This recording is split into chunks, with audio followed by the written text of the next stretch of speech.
नमस्कार। ज्योतिष शास्त्र में श्रद्धा और विश्वास रखने वाले सभी जातकों का पारलौकिक जगत चैनल में बहुत बहुत स्वागत है। 20 नवंबर 2021 रात्रि 11:19 या आप 21 नवंबर भी मान सकते हैं।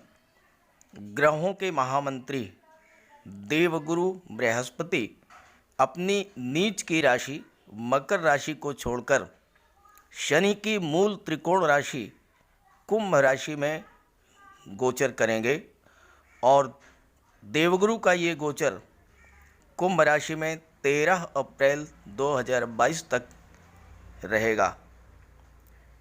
देवगुरु का ये गोचर, ये राशि परिवर्तन अत्यंत श्रेष्ठ फल देने वाला है, क्योंकि एक तरफ तो देवगुरु नीच की स्थिति से बाहर आ रहे हैं और दूसरी तरफ शनि की मूल त्रिकोण राशि में गोचर कर रहे हैं, तो बहुत ही अच्छा फल प्रदान करते हैं। हमारे जीवन को सर्वाधिक प्रभावित करने वाले ग्रह हैं शनि, गुरु और राहु। और जब ये ग्रह राशि परिवर्तन करते हैं तो हमारे जीवन में बहुत सारे परिवर्तन होते हैं। हमारा जीवन सबसे ज़्यादा प्रभावित होता है देवगुरु के राशि परिवर्तन से, क्योंकि देवगुरु अकेले ऐसे ग्रह हैं जो यदि शुभ स्थिति में हों और बलवान हो तो कुंडली के सभी दोषों का नाश कर देते हैं। साथ ही साथ देवगुरु कुंडली के 6 भावों को प्रतिनिधित्व करते हैं: ज्ञान, धन, संतान, शिक्षा, विवाह, भाग्य, धर्म और सत्कर्म।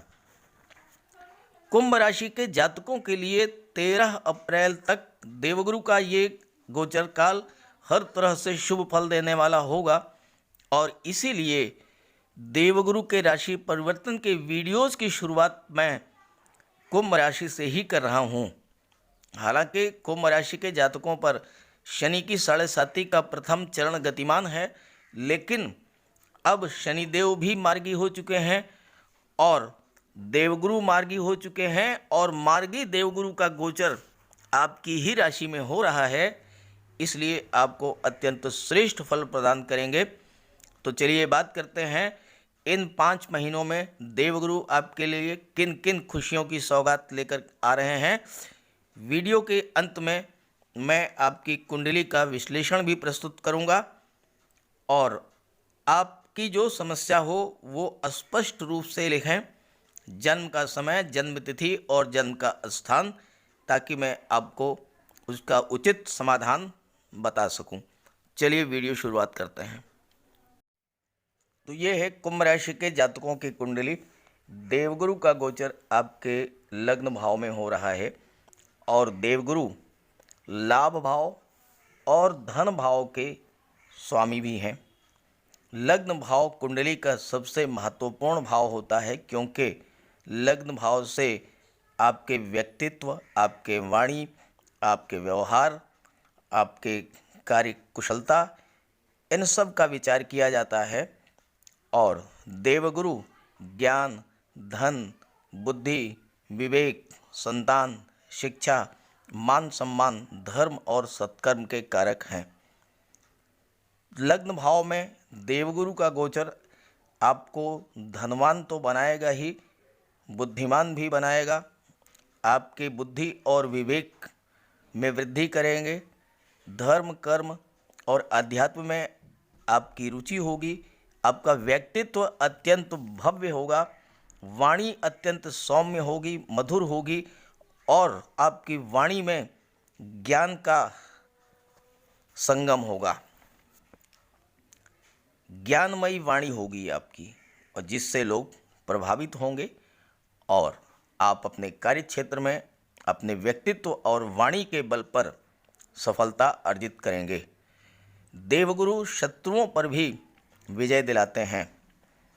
सबसे बड़ी बात यह है कि देवगुरु का गोचर आपके कुंडली में केंद्र के भाव में हो रहा है और देवगुरु के बारे में कहा गया है कि किंग कुर्वन्ति सर्वग्रह यस्य केंद्रे बृहस्पति। अर्थात वो जातक जिसकी कुंडली के केंद्र के भाव में देवगुरु का गोचर है, उस पर कुंडली के किसी भी भाव में विराजमान किसी भी ग्रह के अशुभ प्रभाव का असर नहीं होता।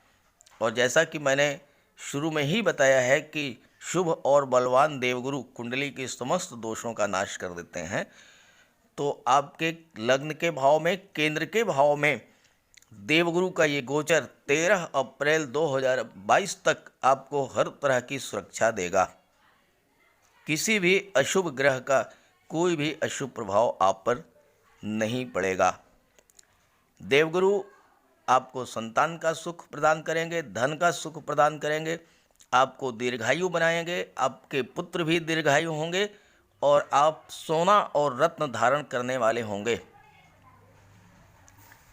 आपके संबंध माता पिता, गुरु, वृद्धजनों से बहुत अच्छे होंगे और आप अगर उनकी सेवा करते हैं, उनकी देखभाल करते हैं, उनकी केयर करते हैं, उनका आशीर्वाद प्राप्त करते हैं, तो देवगुरु को बल प्राप्त होगा और आपको लाभ प्राप्त होगा।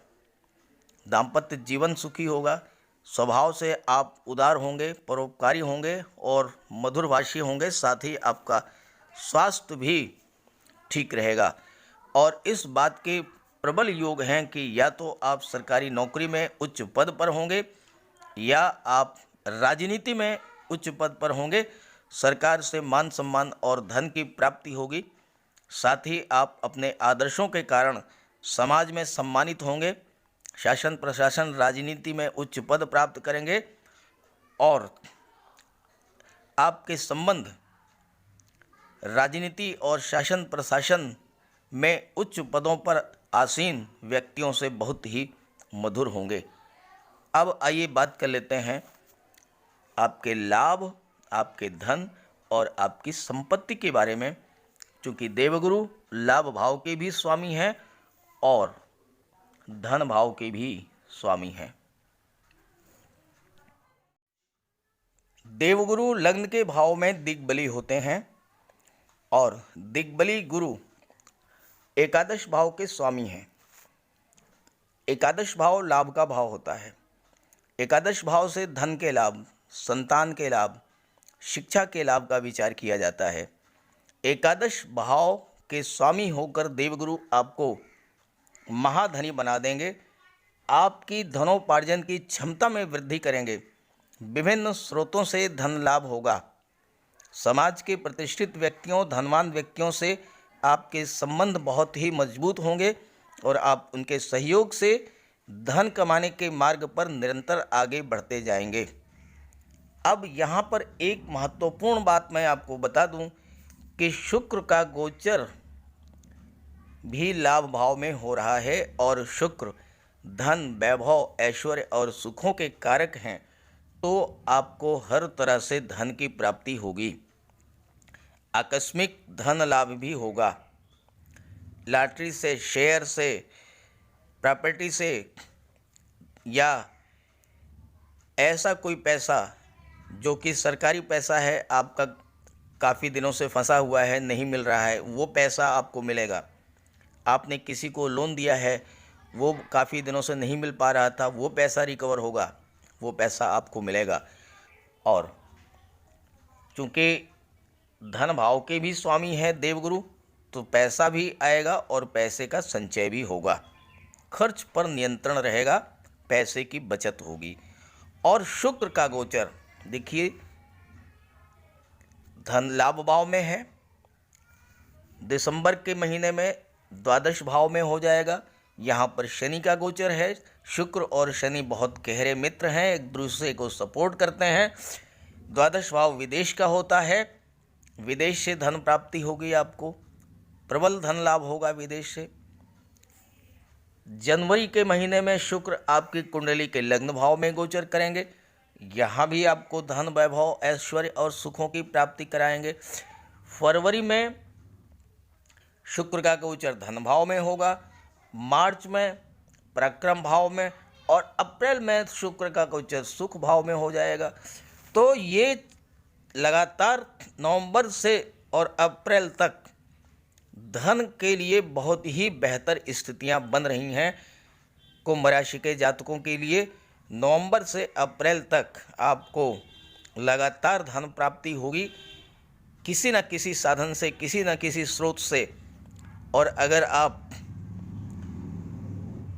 सरकारी नौकरी में हैं तो देवगुरु की कृपा से आपकी पदोन्नति भी होगी, वेतन वृद्धि भी होगी और सरकारी पक्ष से आपको तरह तरह के लाभ होंगे। धन का प्रबल लाभ होगा, इसके प्रबल योग हैं। आइए देवगुरु की दृष्टियों की बात करते हैं। देवगुरु को 3 दृष्टियां प्राप्त हैं, पंचम दृष्टि, सप्तम दृष्टि और नवम दृष्टि। देवगुरु की दृष्टि में अमृत होता है। देवगुरु की पंचम दृष्टि आपकी कुंडली के पंचम भाव पर पड़ेगी, जहाँ की पंचम भाव के स्वामी जो कि बुध हैं और बुध बुद्धि के कारक हैं और देवगुरु और बुध आपस में परम मित्र हैं, एक दूसरे को सपोर्ट करते हैं। देवगुरु पंचम भाव में अति विशिष्ट कारक होते हैं और अत्यंत शुभ फल प्रदान करते हैं।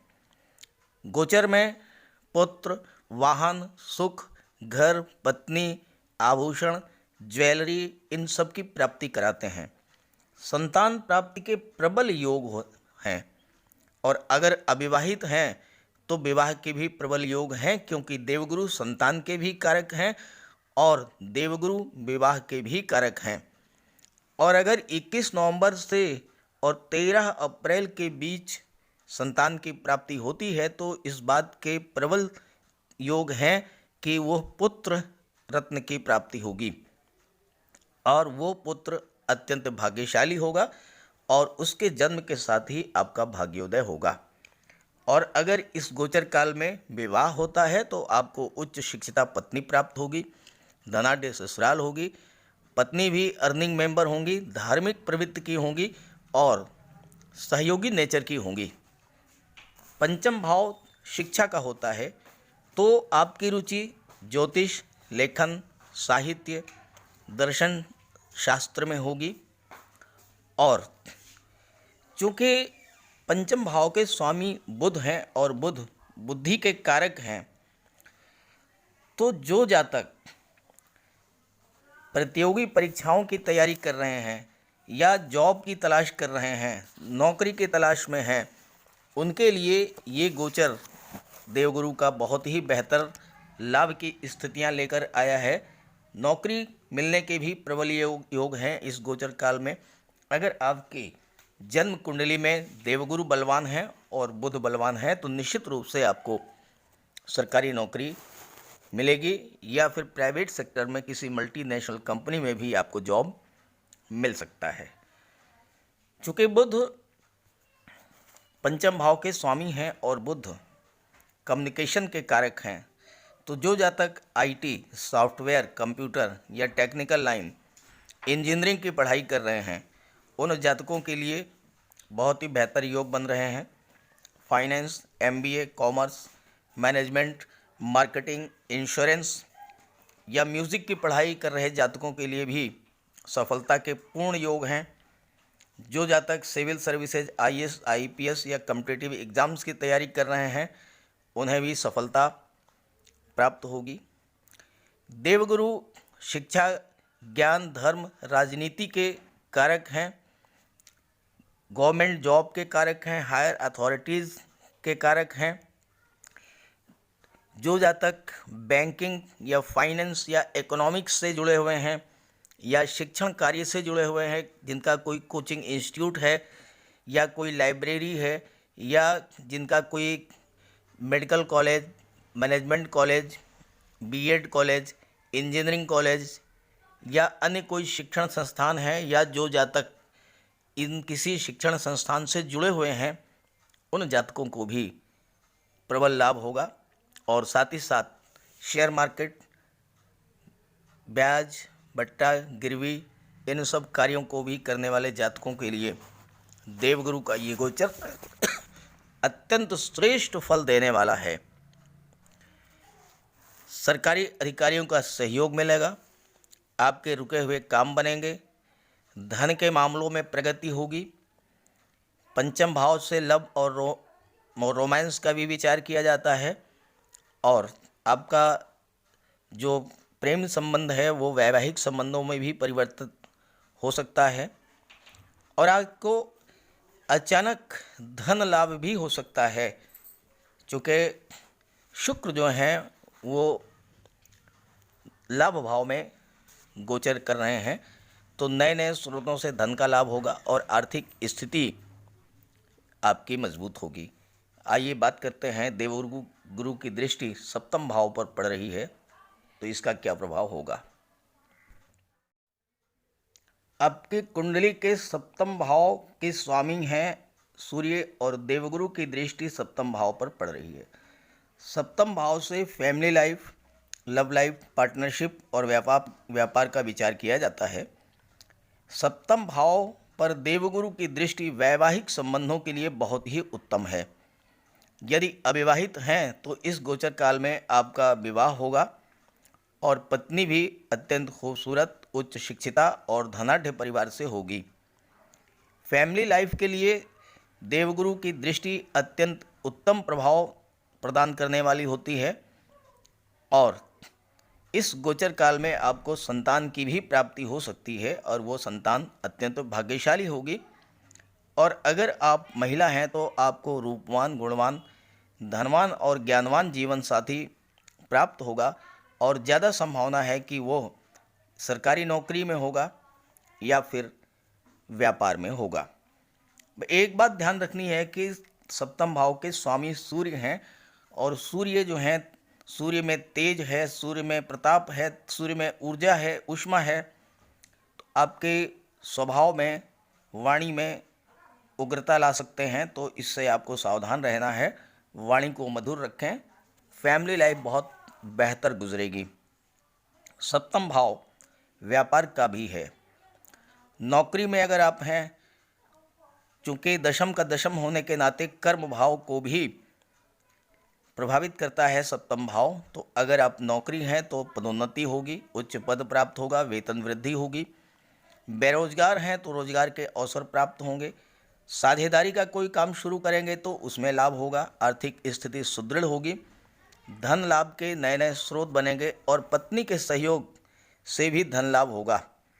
इस गोचर काल में कोई नया कार्य शुरू करें तो पत्नी का सहयोग और राय अवश्य लें, सफलता मिलेगी। साथ ही साथ सप्तम भाव से व्यापार का विचार किया जाता है और बुध व्यापार के कारक हैं और बुध का गोचर इस समय तुला राशि में है, भाग्य भाव में।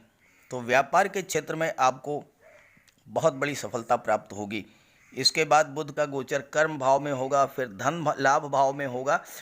तो गुरु के साथ साथ बुध का भी सपोर्ट आपको मिलेगा और हर तरह से हर क्षेत्र में आपको सफलता प्राप्त होगी। आइए बात करते हैं देवगुरु की नवम दृष्टि जो कि भाग्य भाव पर पड़ रही है। देवगुरु की दृष्टि आपकी कुंडली के भाग्य भाव पर पड़ रही है, नवम दृष्टि, और भाग्य भाव में बुध का गोचर है। देवगुरु और बुध एक दूसरे को बहुत अधिक सपोर्ट करते हैं तो भाग्य की प्रबल उन्नति होगी, प्रबल भाग्योन्नति होगी और भाग्य का आपको फुल सपोर्ट मिलेगा। साथ ही साथ धार्मिक प्रवृत्ति होगी आपकी। और एक बहुत बड़ी बात है कि नवम भाव पर, भाग्य भाव पर देवगुरु की दृष्टि पड़ने से आपकी आस्था ईश्वर में होगी और आप ईश्वर से कुछ भी मांगेंगे वो तुरंत पूरा होगा। बहुत जल्द सुनवाई होती है क्योंकि भाग्य का फुल सपोर्ट मिलेगा और भाग्य के सपोर्ट से अब तक जो भी कार्य आपके रुके हुए थे वो सारे कार्य पूरे हो जाएंगे। आप अपनी हर शुभ इच्छा को पूरा करने में सफल होंगे। अगर आप किसी तीर्थ स्थान, देवदर्शन या धार्मिक स्थल में जाने की इच्छा रखते थे तो वो इच्छा भी आपकी पूरी होगी। सरकारी पक्ष का पूर्ण सहयोग मिलेगा। आपका कोई कोर्ट कचहरी का विवाद था तो उसमें आपको विजय प्राप्त होगी। सरकारी कर्मचारी अधिकारियों से कोई कार्य था तो वो भी आपको लाभ होगा, सफलता प्राप्त होगी। जैसे कि आपके बच्चे का कोई इंटरव्यू था, कोई बिजनेस डील थी, कोई स्कॉलरशिप का मैटर था, नौकरी से संबंधित कोई रिजल्ट आना था, ये सारी चीज़ें आपके पक्ष में होंगी। और भाई बहनों और ससुराल पक्ष से भी आपको लाभ होगा और उनका सहयोग आपको प्राप्त होगा। अब बात कर लेते हैं उपाय और सावधानियाँ। देवगुरु अत्यंत सौम्य और शुभ ग्रह हैं, तो आपको अगर आपकी कुंडली में देवगुरु कमज़ोर हैं जन्म कुंडली में, तो उनको प्रबल करने के लिए माता पिता गुरु वृद्धजनों की आप सेवा करें, उनका आशीर्वाद प्राप्त करें। गुरुवार के दिन पानी में एक चुटकी हल्दी मिला करके स्नान करें। स्नान करने के बाद ओम नमो भगवते वासुदेवाय इस मंत्र का 108 बार जप करें। मस्तक पर केसर का तिलक धारण करें। केले के वृक्ष की पूजा करें, उसको जल अर्पित करें और हो सके तो भगवान विष्णु का व्रत रखें। देवगुरु बलवान होंगे और आपको हर तरह का लाभ देंगे। अब आइए बात कर लेते हैं आपके कमेंट्स की और आपके कुंडली के विश्लेषण के बारे में। ये कमेंट है सुजीत बर्मन का, मैं अपना बिजनेस कब तक कर पाऊंगा। कुंडली देखते हैं। ये आपकी कुंडली है। व्यापार के कारक होते हैं बुध, और बुध आपके लग्न भाव के स्वामी हैं और बुध ही कर्म भाव के भी स्वामी हैं। तो आपके लिए व्यापार का क्षेत्र ही सर्वथा उपयुक्त है और व्यापार के क्षेत्र में ही आपको लाभ होगा।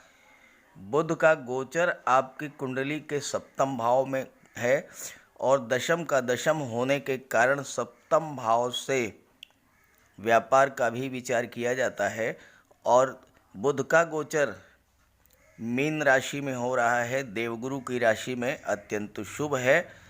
व्यापार में आपको लाभ होगा। प्रश्न ये है कि व्यापार कब से शुरू करें। तो देखिए, बुध का गोचर तुला राशि में 21 नवंबर तक है धन भाव में। तो या तो आप 21 नवंबर से पहले व्यापार की शुरुआत कर दें या 10 दिसंबर के बाद, क्योंकि 10 दिसंबर को बुध का गोचर एक बार फिर से देवगुरु की राशि धनु राशि में होगा। तो या तो आप 21 नवंबर के पहले या 10 दिसंबर के बाद व्यापार की शुरुआत करें। 21 नवंबर से 10 दिसंबर के बीच व्यापार की शुरुआत मत कीजिएगा, क्योंकि उस समय बुध का गोचर शत्रु राशि मंगल की राशि वृश्चिक राशि में होगा। तो इसलिए 21 नवंबर और से 10 दिसंबर के बीच के समय को छोड़ करके आप व्यापार की शुरुआत कर सकते हैं 10 दिसंबर के बाद या फिर 21 नवंबर के पहले। निश्चित रूप से आपको लाभ होगा, क्योंकि आपकी कुंडली व्यापार के लिए ही आपको प्रेरित कर रही है। ये प्रश्न है सुशीला तोगरा जी का। बेटी का नाम है स्वाति। संतान सुख कब तक मिलेगा। डेट ऑफ बर्थ है 13/4/88, यानी कि 33 इयर्स हो गए, अभी तक संतान सुख प्राप्त नहीं हुआ है। कुंडली देखते हैं आपकी। संतान के कारक होते हैं देवगुरु। देवगुरु का गोचर आपकी कुंडली के पराक्रम भाव में हो रहा है और देवगुरु पर केतु की नवम दृष्टि पड़ रही है। केतु के कारण देवगुरु प्रभावित हो रहे हैं, पीड़ित हो रहे हैं। और संतान भाव के जो स्वामी हैं बुध अस्त हैं। तो ऐसी स्थिति में आपको संतान प्राप्ति के लिए देवगुरु की उपासना करनी होगी, देवगुरु को स्ट्रॉन्ग करना होगा और इसके लिए आप भगवान विष्णु की उपासना करें। घर में एक केले का वृक्ष लगा लें गुरुवार के दिन उसकी पूजा करें और गुरुवार का व्रत रखें। इसके अलावा गुरुवार के दिन पानी में हल्दी डाल करके स्नान करें और मस्तक पर केसर या हल्दी का तिलक लगाएं। गुरुदेव स्ट्रांग होंगे, बृहस्पति स्ट्रांग होंगे, संतान सुख की प्राप्ति होगी। साथ ही साथ आपके कुंडली के लग्न भाव में राहु हैं और राहु के प्रभाव से चंद्रमा भी पीड़ित हैं, ग्रहण बन रहा, योग बन रहा है और राहु का गोचर शनि की राशि में हो रहा है। तो राहु का भी आप उपाय कर लें और देवगुरु का उपाय करें। देवगुरु के लिए माता पिता, गुरु और वृद्धजनों का सम्मान करें, उनकी सेवा करें, उनका आशीर्वाद प्राप्त करें और गुरुवार का व्रत रखें। निश्चित रूप से आपको संतान की प्राप्ति होगी। थोड़ा समय लगेगा लेकिन संतान की प्राप्ति होगी, इसमें कोई दो राय नहीं है। ये प्रश्न है दिव्य ज्योति जी का। मेरा कोई भी काम नहीं बनता, काम बनते बनते किसी कारण से रुक जाता है, तो इसका उपाय। कुंडली देखिए अपनी।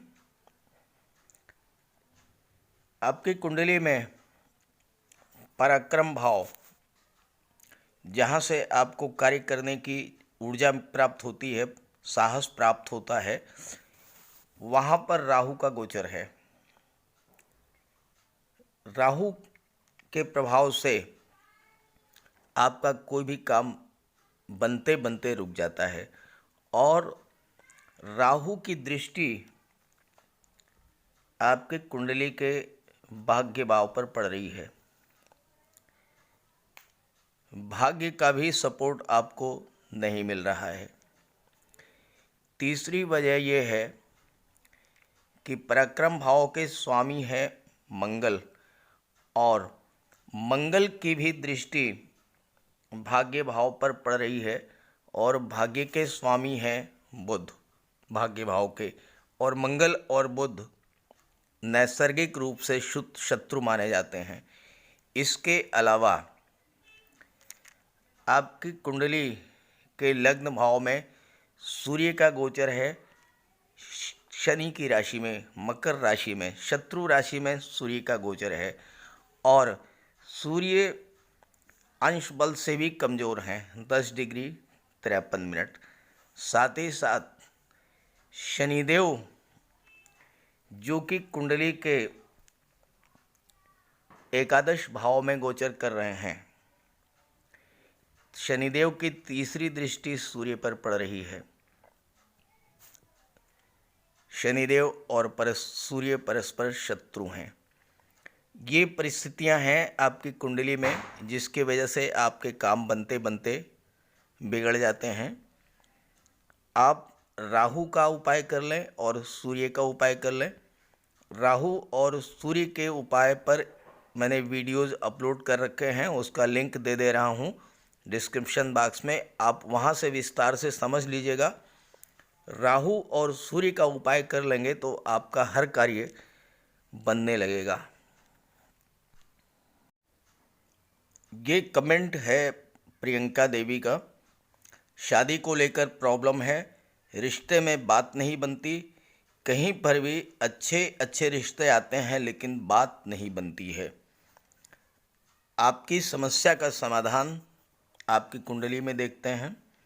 ये आपकी कुंडली है और आपकी कुंडली में कई ऐसे कारक हैं जिसकी वजह से विवाह में बाधा आ रही है, विवाह विलंब से हो रहा है। देखिए, विवाह के कारक होते हैं देवगुरु और देवगुरु अष्टम भाव में गोचर कर रहे हैं। साथ ही साथ देवगुरु अंश बल से भी कमज़ोर हैं। 12 से 18 डिग्री तक बलवान होते हैं, उसके बाद कमज़ोर होना शुरू हो जाते हैं। तो अंश बल से भी देवगुरु कमज़ोर हैं, अष्टम भाव में गोचर कर रहे हैं। दूसरी वजह है कि लग्न में और चतुर्थ भाव में अगर मंगल का गोचर हो तो विवाह में देरी होती है। और 12 से 18 डिग्री तक बलवान होते हैं, उसके बाद कमज़ोर होना शुरू हो जाते हैं। तो अंश बल से भी देवगुरु कमज़ोर हैं, अष्टम भाव में गोचर कर रहे हैं। दूसरी वजह है कि लग्न में और चतुर्थ भाव में अगर मंगल का गोचर हो तो विवाह में देरी होती है। और चतुर्थ भाव में मंगल का गोचर है, इसलिए विवाह में देरी हो रही है। विवाह का कारक चंद्रमा भी होता है और चंद्रमा यहाँ पर कमज़ोर है। पंचम भाव में चंद्रमा का गोचर है और यहाँ पर राहु वक्री हैं। राहु के प्रभाव से चंद्र ग्रहण की स्थिति बन रही है, इसलिए विवाह में देरी हो रही है। और साथ ही साथ सप्तम भाव और लग्न भाव में कोई भी योग कारक ग्रह आपकी कुंडली में नहीं है, तो विवाह में विलंब के ये सभी कारण हैं। और उपाय के लिए आप उपाय करना पड़ेगा, बगैर उपाय आपको राहत नहीं मिलेगी। तो गुरुवार के व्रत रखें। गुरुवार के दिन केले के वृक्ष पर जल चढ़ाएं और भगवान विष्णु का व्रत रखें। साथ ही साथ हल्दी केसर का तिलक लगाएं और हल्दी डाल करके स्नान करें। गुरुवार के दिन गाय को मीठी रोटी खिलाएं। प्रत्येक सोमवार को भगवान शिव माता पार्वती की आराधना करें और चतुर्थी की तिथि पर गणेश जी की आराधना करें, उनको मालपुए खिलाएं। आप बृहस्पति को स्ट्रॉन्ग करेंगे तभी जो है आपको लाभ होगा। और सबसे बड़ी बात, माता पिता, गुरु और वृद्ध जनों का सम्मान करें, उनकी सेवा करें, उनका आशीर्वाद प्राप्त करें। गुरु बलवान होंगे, विवाह शीघ्र होगा। ये कमेंट है सुनीता रमेश जी का। इनका कहना है, मेरे साथ कुछ भी अच्छा नहीं होता, जो सोचती हूँ वो नहीं होता, उसमें उल्टा हो जाता है। आइए आपकी कुंडली देखते हैं। ये आपकी नौमांश कुंडली है। आप देखिए, इसमें बहुत ही श्रेष्ठ कुंडली है। ये बहुत ही श्रेष्ठ कुंडली है। अगर आप इस कुंडली का लाभ नहीं ले पा रही हैं तो बड़ी ताज्जुब की बात है। देवगुरु बृहस्पति आपके कुंडली के लग्न भाव में गोचर कर रहे हैं, उच्च के हैं। कर्क राशि में गोचर कर रहे हैं, उच्च के हैं और केंद्र में गोचर कर रहे हैं। आप एनालिसिस कीजिए अपने पिछले जीवन की। आप पर तरह तरह की परेशानियां आई होंगी, लेकिन आप हर परिस्थिति से, हर परेशानी से सफलतापूर्वक बाहर आ गई होंगी। प्रश्न ये आपका है कि आप जो सोच रही हैं वैसा नहीं हो पाता है। उसका कारण है सूर्य। पंचम भाव में सूर्य का गोचर है और सूर्य के साथ केतु का गोचर है। सूर्य आपके आत्मविश्वास, आपके मनोबल, आपके विल पावर का कारक है और चूंकि केतु के साथ सूर्य हैं, इसलिए आपको ऐसा लगता है कि आप जो सोचती हैं वो नहीं हो पाता है। सूर्य को बलवान कीजिए, सूर्य देव की उपासना कीजिए। प्रातःकाल आधे घंटे सूर्योदय के समय सूर्य के सामने बैठिए, सूर्यदेव की उपासना कीजिए, सूर्यदेव को अर्घ्य दीजिए, आदित्य हृदय स्तोत्र का पाठ कीजिए। और अगर आपके पिता हैं, जीवित हैं, तो यथासंभव उनकी सेवा कीजिए, उनका आशीर्वाद प्राप्त कीजिए, उनकी केयर कीजिए। वृद्धजनों का, गुरुजनों का सम्मान कीजिए। कोई याचक, कोई भिक्षुक आपके द्वार पर आता है, उसे खाली हाथ मत लौटाइए। सूर्य की उपासना कीजिए और राहु के उपाय कर लीजिए। निश्चित रूप से बहुत ही बेहतर जीवन बीतेगा इतनी अच्छी कुंडली शायद ही किसी व्यक्ति की हो कि देवगुरु लग्न भाव में गोचर करें और देवगुरु उच्च के हों। आपको तो आप जो चाहें वो सब कुछ प्राप्त हो सकता है। सूर्य की वजह से दिक्कत आ रही है, सूर्य को प्रबल करें, सूर्य की उपासना करें और राहु का उपाय कर लें। आपको हर स्थिति से, हर समस्या से मुक्ति मिल जाएगी। एक कमेंट प्राप्त हुआ है, मेरी शादी है 20 नवंबर 2021 को, क्या शादी निर्विघ्न होगी या कोई उतार चढ़ाव होगा? आपकी कुंडली देखते हैं। विवाह के कारक होते हैं देवगुरु, और देवगुरु आपकी कुंडली के पराक्रम भाव में हैं, मंगल की राशि में, और आप कुंडली में के सप्तम भाव से विवाह का विचार किया जाता है। सप्तम भाव के स्वामी देवगुरु हैं और देवगुरु की पंचम दृष्टि भी सप्तम भाव पर पड़ रही है, इसलिए विवाह में कोई बाधा नहीं आएगी, विवाह अत्यंत श्रेष्ठ होगा। और देवगुरु पूरे अंश बल के साथ हैं, देखिए 12 डिग्री 27 मिनट, तो देवगुरु पूरा सहयोग करेंगे, आप पर कृपा बनी रहेगी। भगवान विष्णु की आराधना कीजिए। लेकिन एक दिक्कत है, और वो दिक्कत बहुत बड़ी है। वो दिक्कत ये है कि मंगल आपके लग्न के स्वामी हैं और मंगल की दृष्टि सप्तम भाव पर पड़ रही है, विवाह के भाव पर। इसलिए मंगल के कारण आपका स्वभाव बहुत उग्र होगा, क्रोध आपको आएगा। इस चीज़ से आपको बचना होगा। अगर आपने क्रोध पर नियंत्रण नहीं किया, वाणी अगर उग्र रही, तो दिक्कत निश्चित रूप से होगी। मंगल के लिए हनुमान जी की उपासना करें, हनुमान चालीसा का पाठ करें। मंगलवार के दिन बजरंगबली के मंदिर में जाएं, उनकी उपासना करें, उनकी पूजा करें। पक्षियों को मीठे चावल खिलाएं, हो सके तो मंगलवार के दिन मिष्ठान वितरण करें गरीबों में। और इन सब उपायों के साथ साथ क्रोध पर और वाणी पर नियंत्रण बहुत ज़रूरी है। अगर आपने ये कर लिया तो विवाह में किसी तरह की कोई दिक्कत नहीं आएगी। ये कमेंट है डॉक्टर जयशंकर पांडे जी का। इन्होंने लिखा है, मेरा कोई भी काम होते होते रुक जाता है, लगता है मेरा काम हो गया लेकिन हो नहीं पाता। इस समस्या से मैं सदा से ही परेशान हूँ, इसका कारण और निदान। तो आइए आपकी कुंडली देखते हैं। ये आपकी कुंडली है, इसमें आप देखिए कर्म भाव में राहु का गोचर है। दशम भाव से कर्म का विचार किया जाता है, कार्य की सिद्धि का विचार किया जाता है, और यहाँ पर राहु वक्री अवस्था में गोचर कर रहे हैं। राहु की वजह से मानसिक भ्रम होता है, आप डिसाइड नहीं कर पाते हैं कि क्या करना है क्या नहीं करना है, और कोई कार्य आप कर भी रहे हैं तो वो कार्य जो है संपूर्ण नहीं हो पाता है। आपको लगता है कि ये कार्य जो है वो पूरा नहीं हुआ, अधूरा रह गया। ये सब राहु की वजह से है। अब राहु का उपाय करें।